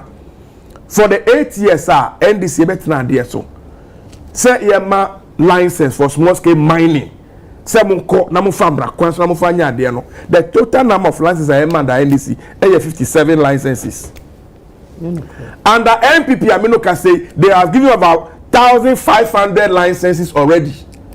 One day, Nima 12 licenses, 54 licenses, 40 licenses. How you are doing? And I am suggesting to you, say, there is no difference today between the so-called small scale miners and your Galamsey. Omo juma ya no, uswaye bi enim biom. Omo nyina tiegum, and obi ya ne ope. And the nyina ya ehwe ha na ehwe omo. Accept that fact. Demonstration as now can tell me bufu police for it. I am one person now, me Pemeka police for them or radios no TV so. Omo ya na nye kra. I find it so difficult to criticize them in the open. Because me give to say, omo ejuma no mo ye de maye nyina no, ejuma e so mbo bebre. Police ni cause strike and demonstration there even for 30 minutes or maye hwe 8 minutes nem. Una manaju na police no ba besia no gina kwan ho a ohwe se nyina e ho beto ye no, eye kama kuma. Unso talk to the police for gina so nya na second about say a few of them nya even raincoat bi share unso na ebu no enedwuma. I know majority of our police people are doing their work well, but I am suggesting to you on this platform today, say Ghana higher security services, the hierarchy, the leadership, they are all politicians. They are all politicians. And the political things no here omoye. There's no way about demonstration of Ghana because Ghana manage say public order at say demonstration now. Inform the police at least 5 working days. Who inform the police for the year? You and the police will sit down and agree on the rules and will use it. That's the law I did demonstration of Ghana. That's certain now can one say me. Maybe to car. If you know me class because I make the constitution and me ya. Me call pay me go pay be a traffic light on.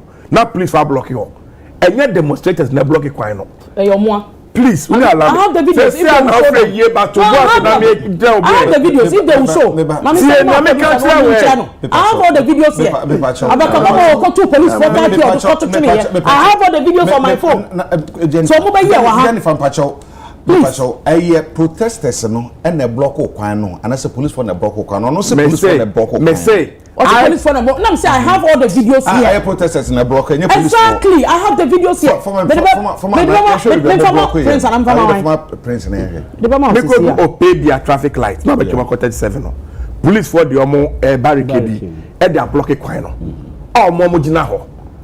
Enti me duru na make sure mo say me call system for Lancaster Hotel one. Na Golden Tulip. Ana ko gide ho. Na me say ka me call Golden Tulip Hotel. And I say a hopper that makes me edru. Me pa na me do station na me ntimi continue na demonstration koso. This one the police advise me. Enti me call here e be fine her back. I say na one way. And don't mean quite got Danny and that lane. So you have to use the same baby as service station no. That same back. And I mefa opebiechi and I meet me as it here. Eti perform block e kwan no gina ho guide demonstrators no. E Ghana police service. Yeah, I saw it. The demonstration didn't take place without the police service. Yeah. Share demonstration there everywhere in the world. You are most likely to get excesses. Me nka se nya nkrofo ne ya chi report ni nyina no ya de papa. I've heard say Oma Benny some if any say party flags in the county now. NDC flags were bent. MVP flags were never true. I have the video here. Why are you living like this? Jennifer. Please. Bepacho, beba kwa no kasa. Fred Miti. No the point where you go so betina no anu de sit down to what kakra. Fred Medasi. At least kakra dey use dey your way. And a black nigga na dey roba voice over there your. Ah, to pass my black na now ye. Almost a flash no. I have seen a report that suggests say Obi Echo 2 police for car man so their sister go kill the film. It's unacceptable. Anytime where demonstration you antagonize the police it's unacceptable. Me can say go and check the history of the police service or and can the colonial time they call them the police force. It was created to protect the government, those who are governing us, the elites, the political leadership, they protect them. Anything I can share, they see here the Christian Bock Crossroad shooting. Emirates, the police commander commanded the colonial police to shoot among the veterans. The sergeant Ajete, cooperative police were killed in that area. We have come into a democracy. The police now is a police service. They are supposed to be our friends. We are supposed to aid them. Yeah, that does it also give you the opportunity to say we had let me explain let me I think I've said it's unacceptable. Okay. I've said it's wrong. And we shouldn't go on that route. Share here the Ghana constitution there too. Any amount for from the security services include the police. And then some there once I join the police here, one you can't unionize. O condition of service here papa what me can refer me cause strike, me demonstration, papa obonyo timosa. Meanwhile, any name say Ghana ha. If there's any group of people any Ghana police force, go to almost all our police barracks. Their wives have turned the barracks into ice block selling joints. Go and see their fridges and their items outside. Some back school, they also pay school fees. They also go to the market. And the idea no constitution it's only the civilian that can do it on their behalf. And so sometimes when they see the civilian demonstrating, it shouldn't be like they against us. So you have every right and responsibility say protect any. If there are excesses, you invite us, we sit down, we talk about it, we handle it. This rambo, barbaric, uncivilized behavior. I saw video. People were standing on the pavement. Pavement now, police hospital. Ladies, young people, they were just standing there. Some folded their arms. Some they were. I was watching on City TV. I don't know the name of that TV. Then I saw a police senior person leading another group of police people. Almost shade now. I want to protect you. So they were working towards them. The next thing I saw, they said they have coded around them like this. Arrest all of them and start marching them along. So the people were not even screened. We were told even a pregnant woman was arrested. Or on a driver's mate. Oh no, Kim. Sorry. Who behaves like that? Who behaves like that? Someone police officers. They were on the ground. We saw the videos. I am saying that they will be. That's why in a demonstration, what you do is say they are always leaders in charge of a demonstration. They are the people you engage and interface. and they are the ones who take responsibility of all the essence of the demonstration. You don't run up innocent people. You don't, because they don't have the control to do it. It's the leadership. You did all this. You took them to the police and go and put them in various cells. You not even allowed people to have to call their families or their lawyers. The next moment you match them to the court. And I saw some of the videos. The way some young police boys be molesting, perfect, some of the suspects. What is the meaning of all those things? And yet I to now share what honest you be. What will be? It's a uniform we are respecting. The way are not one more what's the police for a barricade and no their barricade hono. You see, these days, I am telling you, police for the year to bath you.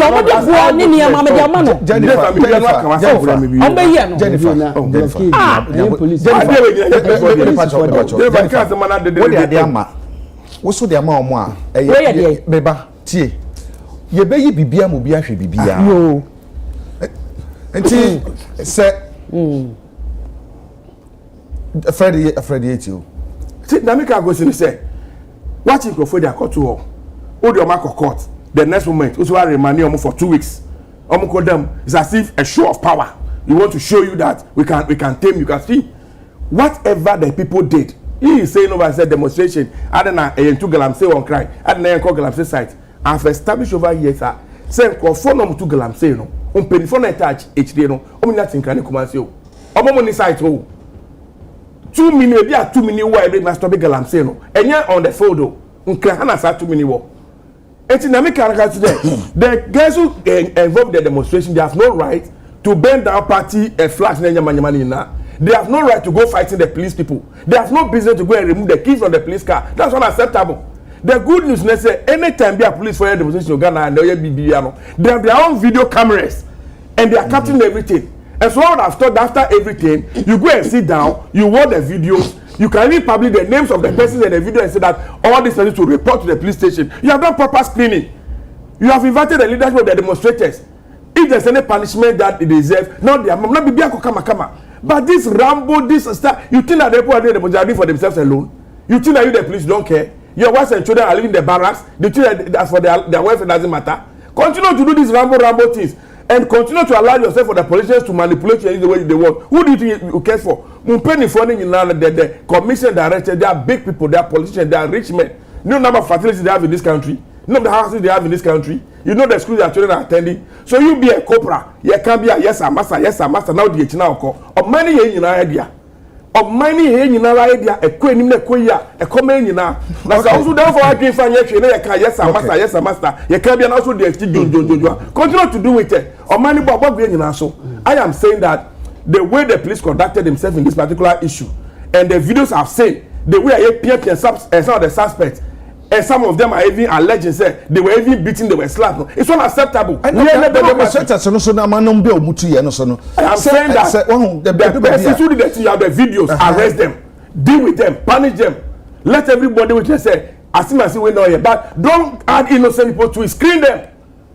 It will be if not sorry, come now, this is not happen. It could be any of us. Assuming that now, say me call Lancaster Hotel, and I because parking me car, I see here. And I can imagine that crowd say, me share near cost keke. Now, pam, you better me the call. Me can't be obedient to one because me end this in this inti. Can me can't be I make say, who can be, who now fueli. Why we behave like that? Okay. Are we not civilized people and human beings?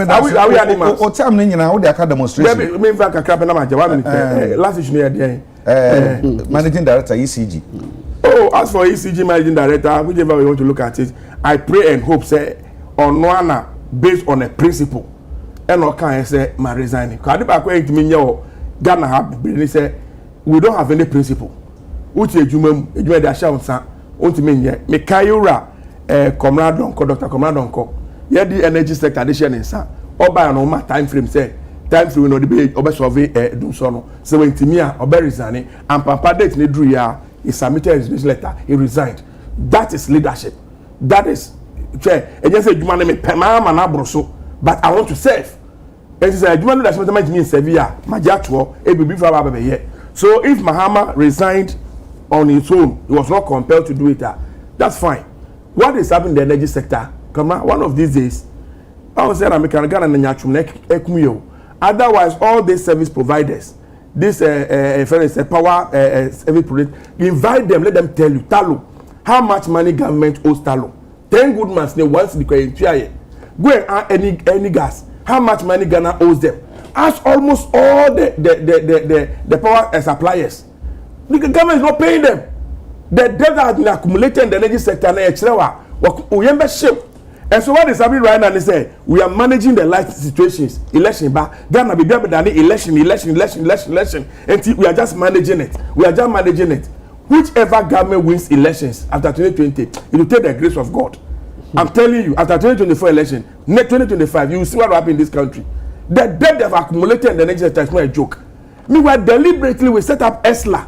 Say all the energy sector levies debts now we want to arrest it. We had a time frame within which you work. That time these guys they sat everywhere and useless staff and abolish it. Go and find out how much money that ESLA has accrued to them, and go and find out how much money they are leaving behind. Okay. Nana have set time with that number. Say posterity will not remember him. Posterity will not be kind to him. When we are writing the history of this country, everything will nobody push his name there. He has failed this country. It's abysmal. Jennifer, Mama, okay, me that's it. do Pepe. Mate me that's it. Baby, I know me hwese nke omo block kan o send me ane aboa kese di si kwan na ho e di ama e di ne prince. Na do kwa so mutimi ya demonstration kwa na na do le kumikupe na do le kumikupe people die onu go yanchina ntu Fred Medasi you pass to intolerant Fred Medasi you are there, you are instructing the police to arrest the to show power and then Fred me why are you doing this and then that's what I'm doing the mission no pay. Oye me nua be ma o parliament akọ right not na ha kasa dia police for ne ye no sebio to fracture me tia as nyansa adia police for ne se nyansa ni se susu ampa se police car black na ye de white acho police wo o ma chance de ne da ho no eye o ma ye japade na ni pada se ni be nante se de na aye ne ya sebe to gusu nwa ne na momumu akotu car engine on edum ja arrest me punish you. Avakavama wa yenyina enim. This man has been chanting. A friend say, "On my way here, cool. On my way here, there." Go to his Facebook page. Now took key. Say emergency, but na police for no be part 2. The Rural Hospital took key. The nama police for no e di nechi. Took key ne totwene. Before God the man, ye man your song, amanyo some tonchenya. Did he do well or not? Wanya die. Owi na ye mo man enra no. Wa force aso yare. Ti o rafu bia no odwene no makobia no empese na ha sei. No, you show TV, no. Also, ourselves, or 2 months, 2 weeks. And friends, a bank of Vama, so the police hospital, or so yare, or handcuff, or yare, or so yare, or the home, or not sell so. Now, what you mean, you know, rough now, when we're near the mammy children. Whoever sent them, Sanko from no biaba, any protester, in the moon. Media me read the TikTok, new social media, new lawyers be a column to the bar, young lawyers, and man, you bomb in a dim. And I wouldn't idea I'm a certain say, oh, yeah, yeah, demonstration, me man katam anymore. You name the word no smart. Man katam him because you don't want people to see you. So what you know that o future, what you know, ma oba wo ma ba wiase, ma wo ma ba wiase. Wo kunu wo busu wo firi, wo kunu and your boyfriend for o ma busu mu. What you know mo ho na mo girlfriends. Ka dia de beka to wani. Wo kodi boni e wo suro. Because ma plan ya de ma tan de ma plan ya de say, ye kwa distract e friends say timamufo na so dwe.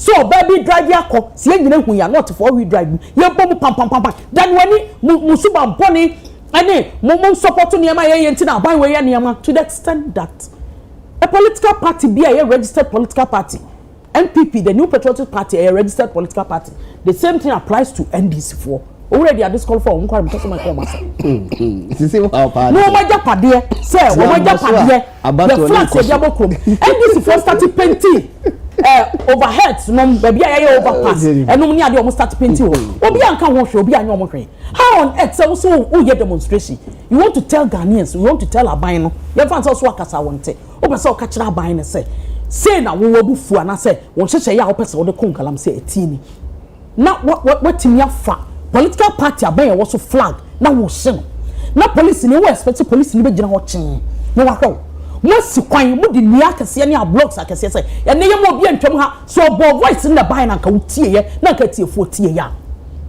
so mu si kwan yes blocks this year kwan say ye maximum phone kokora no makwa koye omadwuma they brought everything to a halt to a standstill say ye mo obi anko a road leading to a bigger and a major hospital obi yare de ne ko now omuko court e remind omo no so omo so oba bi wo mo so wanyem oba no ye demonstration won so ene san wanyem na asia na so wanyem na apie won show ye che ne de ne court what from statement wan kaso wanyem or police station wan kaso wanyem ye court ono oba na say ne lawyer and as a convenience of the demonstration no or a friend say demonstrators no or man timi state say oba we wanyem to oba na wanyem no way oba na so wanyem no ye de to so mienu aja mama baby say so ko ye dey wanyem ye demonstration ko ye dey you see I have been a convener of let my vote count demonstration be opposition here be me Jennifer na me die ni mu me ka hu bi me yi manim e demonstration mo je be mo share this flag the patrol dey tie ni e fa no mo share this flag look at what they are doing to the police what is the meaning of this so, they just want to create chaos unnecessary tension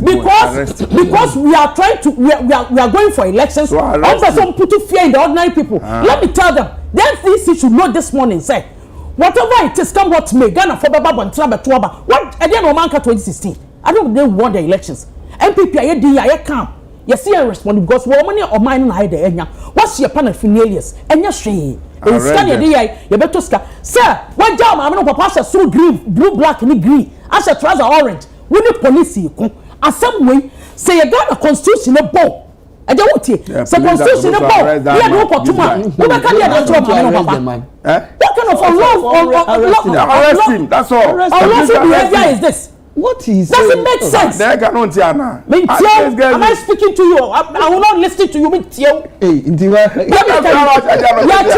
I don't need that you two me na me buy you two me na me you fa ni kotum e ja woni ma me tiel wadie I say bibia yes so ye be mo bebra ye kujaw look at this look at this when police say are blocked to go that's why there are cameras they arrest those people who are involved no when asema wo can you to say ka voice ni bo ni etia ka be chetem didi omdidi Ghana for today ka be chetem didi om look at this when me Jennifer na me maami amajima me na koso form ye ni ekopeja to ho asena me cannot me ni mabusua asona busu ye ni ekopeja adua no to ho does it make sense so demonstrating when we demonstrate does it mean say what lose conscience I've been down to my day and what lose it is that the case I don't know doesn't make sense now obika ekono wako akwada so wo si yenye bi da demonstration be na ya hu so makoda ka so wonni me no nante yenye ne wo hu so that car bi so da ya blocking road say business of the day no ya mane nkoso because ye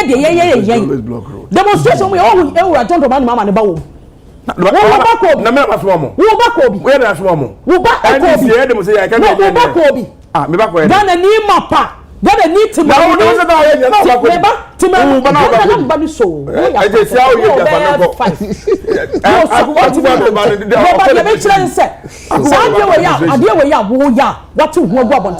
no Ghanaian Ghana ni bia ni ho ye temamuni a arrest the leader of the demonstration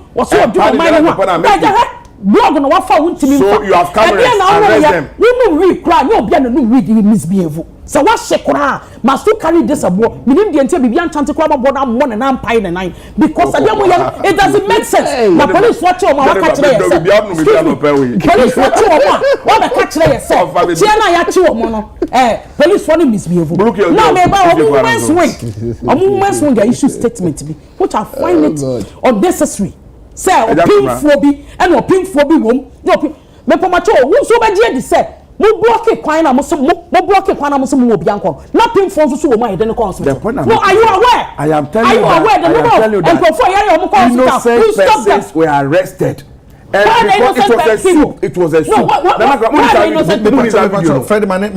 the innocent people don't try to equalize something don't try to equalize bibia Yanchi any innocent. I don't block your. You see, Mama can't say. Mama can't say. Me no song. Me no song. My life. Mama can't say. Mama can't say. Me too. Two me so my bona me kasa. Me wa. Me so me no song. Yanko pon me feel for them. Whatever you saw they want to rain on me, that's fine. But what I'm saying is, what I'm saying is, protesters are omo demonstrating. Demonstration ya the boni. That's why you show your sentiment and you want to say your grievances and you be a free so bonus so oh chesa aban na dey and hwe no ni hu dwuma ma na ja wo so you see I dey no mo ye no moment ya say we are approaching Ghana for be brintiasia. We are approaching elections, so let us go out there in the name of a political party. Let us put fear in Ghana. That is your interpretation. Exactly. So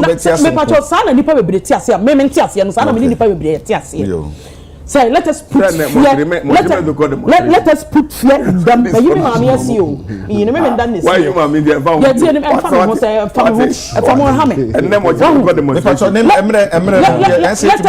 put fear in the ordinary Ghanaians. Say 7 division Bani drew. Mom Kotuaba, you name Ghana for the new patriotic party. The two are near the Maya. Maybe calling to be. The two are near the Maya. You better call Subayham. You better come to Quebec. A dear more my Ghana, your my Ghana, 1 minute. Yasumdue, the new patriotic party. Yabanya by Yasumdue, Diaba. Yababo mine who by Mekano has said a peace council committee, Libeshire, General Secretary, you are lawyer Justin Kobia Kachiromo say MPP will mean peace, will meant peace during, before, and even after the elections. But I did back on some MPC 4 and yes, sir. They have monopoly over and you may be on misbehave, yet they remember chain, maybe, yet they remember chain, you best see. Oh my Ghana tree, you better trouble. Nana, I not kind of demonstration, so ECG. But I will do be a dream. Can you want some demonstration? The Sobaka is a bit criminal and also demonstration won't say here, because the perception out there, no, and it's senior Minia Biareka Samuahano, a different kakra. Yeah, yet hey, Ubia has been involved in a demonstration one way or the other. Ni senior demonstration so etifa. Wona we leader a wo kona wakache we chitafusi. Aha ne ebefa mema ye nyese no. By the time a wo di anim no, ubehu na wechi ayede asay. It is up to the police to ensure say demonstrators no will abide by the rules. Mode amao. Anything that they be able to demonstration. Only police if you got 5 clear days before the demonstration kick starts. Inti yemi say who say sa demonstration near course police if any democracy have before what na no then would go upon so. So what the nyema bi go upon so na obi ebrichi nyema would go contra upon so ne dia and na would say say where arrest. However, many problem they say when you arrest somebody, the person is entitled to a counsel, a lawyer. In this case, stories and in them you say one away lawyers to crowd was share one client now will know. What kind of policing is this? This is where my problem is. Nipana ya DNA. Watch the dear. Maninya the opportunity to come and defend him or herself. But what do you say? Umobianya access to the person. Intibida. Because in this current regime, no, a fair namatibi, because you will come her, the president of the day, the whole world. Why demonstrations you be a? These are the questions we should be asking. Inti ada na name reso, na osanye human rights lawyer. Na onu aje tumu say, kabima ni kebi ni ewom. Na oya shehan na wama institutions no enye adwuma ese say woye unim say aban we buy all our institutions have collapsed. Oh yes, aban we buy all our institutions have collapsed. Ghana need the research. Institution be enfim sir, from the police to the military to all the institutions, security agencies, be bia say easy crowd your hobon. Yes, be bia say, and president no obi a human rights lawyer. Now to ho now ya hwehan na what is an niema we edi ukromanfo na wani agi into osore a otumi numti anopa otumi didi awia na mejo nso wasa didi aka na menu abia nso abetena ha na wakasa gbegbegbegbegbe asamna abano ebi nsida uma yenka no kware wo memu ha sesei ade biesa afi o manu ade biesa afi o manu no credibility ni ho, transparency ni ho, honesty enso ni ho. Esan say sa niam bi san we eno na ema oman bia akoso de bia ye sorry a yes ye tukwa akwa amanone. It is because they are honest with whatever they are doing, they are truthful to their people, and they are always transparent. But in our case de bia ye niam osumase de bia ye onusumase inti emma no kwari di ni ye den enadi say president Jetumuse or you're transparent or you're honest na osan a true leader nka niema ekoso wo mamu ha enkoso mami bonra ECG. The issue of ECG is not about Dubik. It is not about Samuel Mahama. It is about the bad system we are experiencing. A brand a young man over a share transformation or the about ECG. Sisi amenoti hey, metumi for me phone. Buy credit, whatever amount, a meter so. Say even I have a meter over adults umpa, metumi ato akoswa. Main ko ECG station and I say ECG office.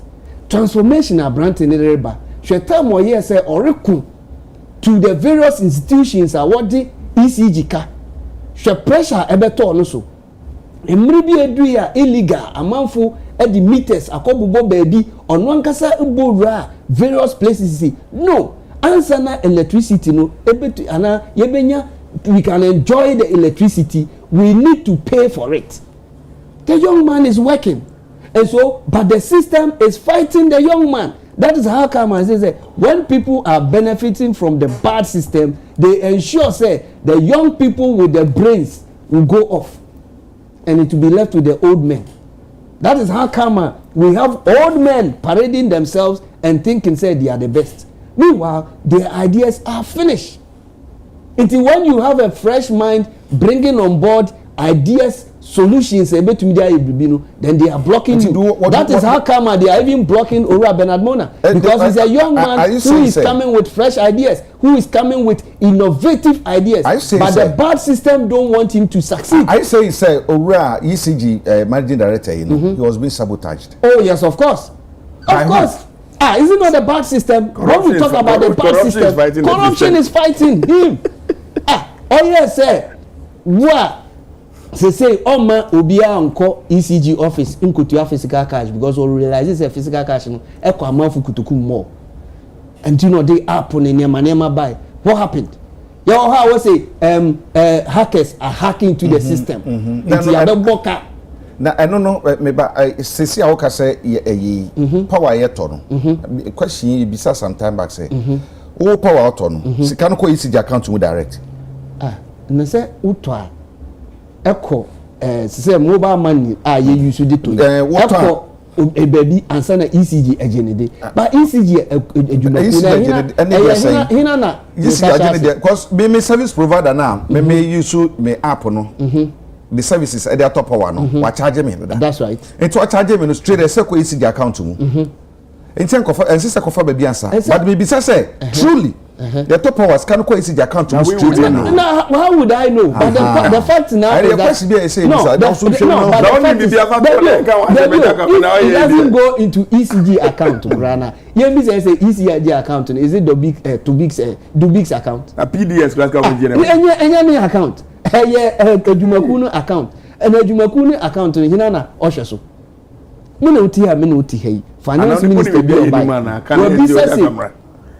Institutions a one man muha, one declare one profit and loss. Now if I share they will crack them. What will say biabada? It institutions ni na as a way you won't eduma ni na no. When you won't eduma because one nipa or appointing one is trying to let them know say or no appointing one. It is a okona okoye bibi contrary to near upper. Obey you it's one and sabotage me person won bomb one and sabotage already big Mahama. It's the government the system the bad system. Who are the bad system? The bad system are the people who are point South Asi the bad system no papa never boom no monton ECG and I no say there be on boom ECG so at the end of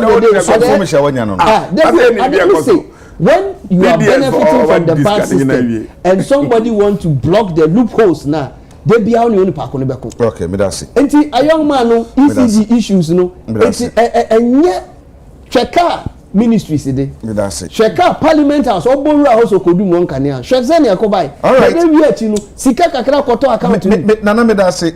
My Jennifer, my penny ashabo say free and fair election okoshabo awo USA. UN General Assembly in Shemasi say free, fair and transparent election.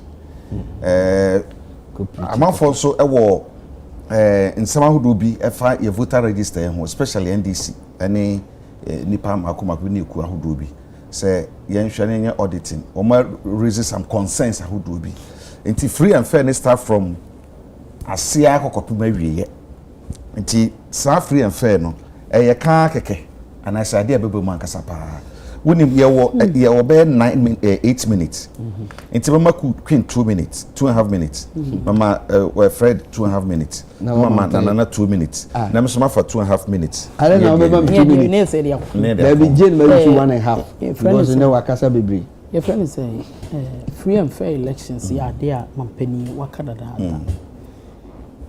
they said they make am general secretary asemu MPP amanyuku me kai say 2012 ye call court no era to back cancel me only to otiabemu for 2 years for be say elections are one at the polling station the sent ye gina so ya de na ye dada ne mu ye shemu kana say be training years ye polling agent na yakwakoto aba we aye ko no isi asema wo kanyina na say before registration ni blah blah blah na ye suggest say nkemfa Ghana card crown register ye nuanom bibie ne wo mapai wo wiase oba ye da ene say ye pese timamofo ko ye Ghana ni no wakwakoto aba ti pese Ghana ni na beto obi mfiri na obi mfiri Togo obi mfiri Benin obi mfiri Cote d'Ivoire e ma beto aba me kai say friend say isi nsensema ye nuanom ka say omo ye yidi ni bia firi mi ye de bia ka ho onim say as we speak here no pena metie lawyer baako wo mo sister station KFM o say isi no kura hu bi wo mu a e obi de be court ni ya hwem so obi awu so obi etiase na ya force ye ni dia firi hade akosha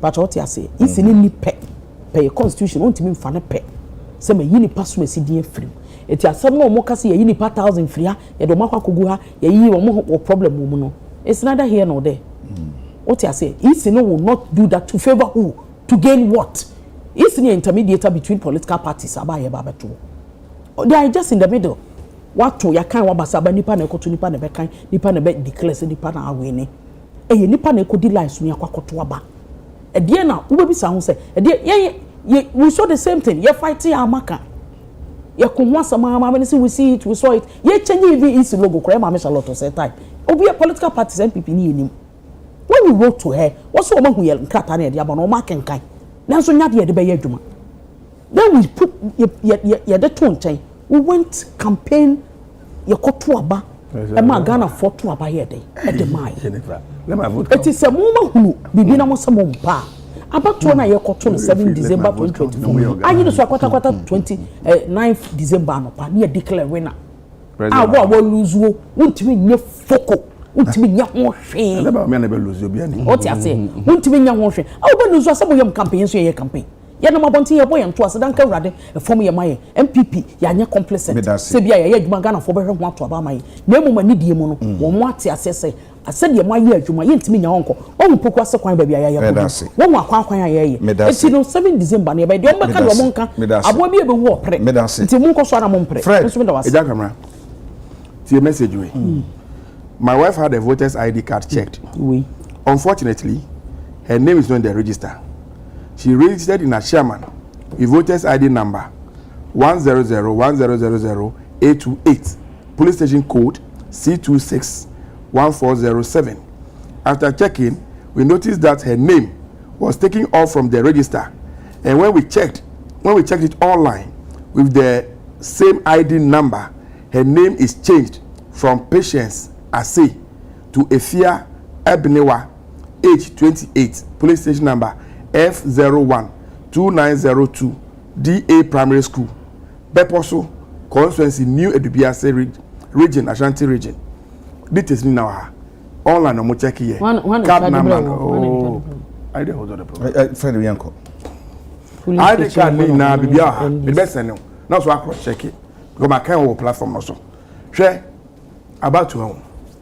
A process. A year 1 day event. Adi ayekoye on the 7th of December no.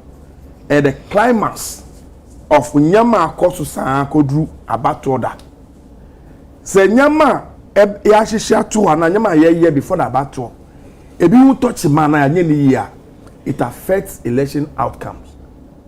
I've always said, say, you cannot be talking about peace when there's no justice. You cannot be talking about peace when there's fairness. Sebi, ye ma meji mensa ne the Electoral Commission no. Me for that gbonyo meti am say me NDC politics juma me ye koba no. No ye NGO juma. Ghana baby am minim ekosim ne. Me nye so nim Ghana ho baby o. The number of police in Ghana me di me nya order. Constituency bi am na si order no. Ono onimo. But my side no let go external adio. So these people cannot assume suddenly say eba back to on sem Ghana ha. Omo no, omo ti assess ye nyina. Enti na ebe ka ti omo bia no, omo ntie, omo fa anya adwen. E fa anya adwuma. Ghana, we have come a very long way. If you know the history our electoral history in Ghana, yaba ekwan wa bebre. When you are here Okasa said 2016, omo do omo ye din, omo document ko ye. And what didn't you do in this country? Enyamwa mo malamba omi na ko organize press conference at Alisa Hotel. The number of Ghanaians are our Togolese, I'm already no so he has all the data, has all the information. Everybody we could do anything. And young one among them so the continental Supreme Court say national insurance card na to abano, and your papa and your constitutional Emma Supreme Court AG2 mamu. Eh, Strategic Commission ko is at the dinner edison yama a card in natural a film.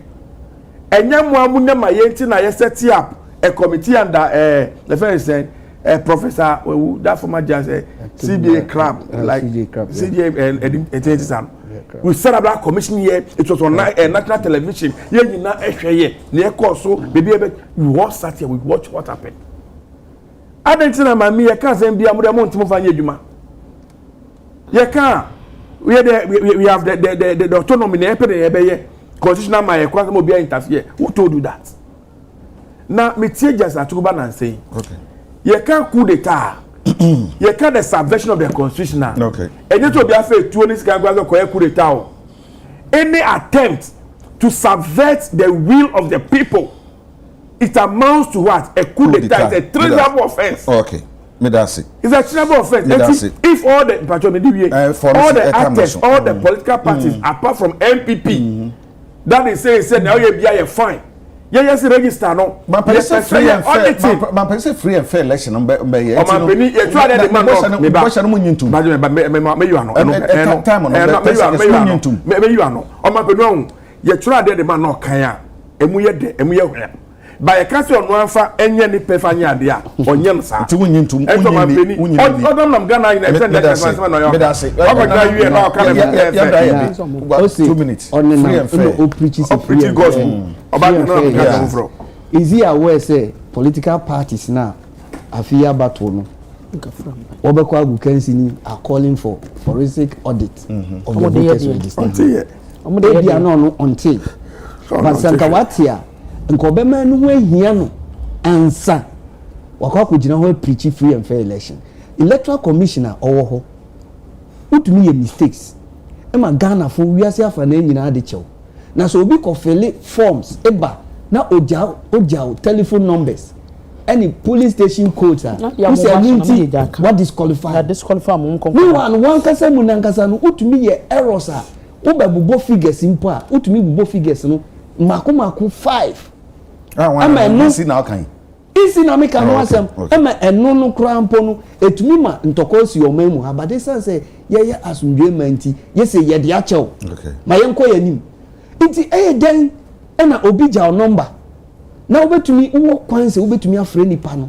na wa ma na correct na wo say enu nti wa disqualify na adwuma na hoye no what ya say den last week me catch you see maame no is either say obi mpeso obe succeed ana say asoya ho no nim no won nim adwuma woye enti wonye mampani free of election to say is it transparent to Ghanaians? Okay, me that say mampani is not being transparent to us. He's not being truthful to Ghanaians. Me that say and he's not honest to us. So how can he be going to preach all these three things at the UN assembly? Nana to me that say nano pay Jennifer Queen of Furuwa me that say nano pay and afi Fred Agwonyo nso bi da wase enye agbanyo me no bi fa na avonyo no e police na agbanyo na o ma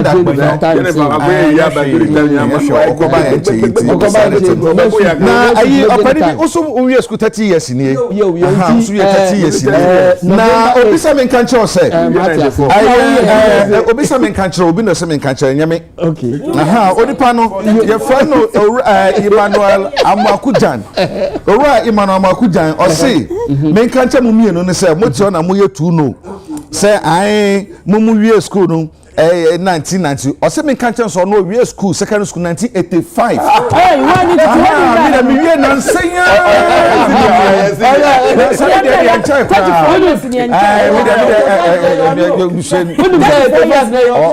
no dey like ni bu me dey get kwabra ye wa ya do ma me dey be sia yakra mu nyina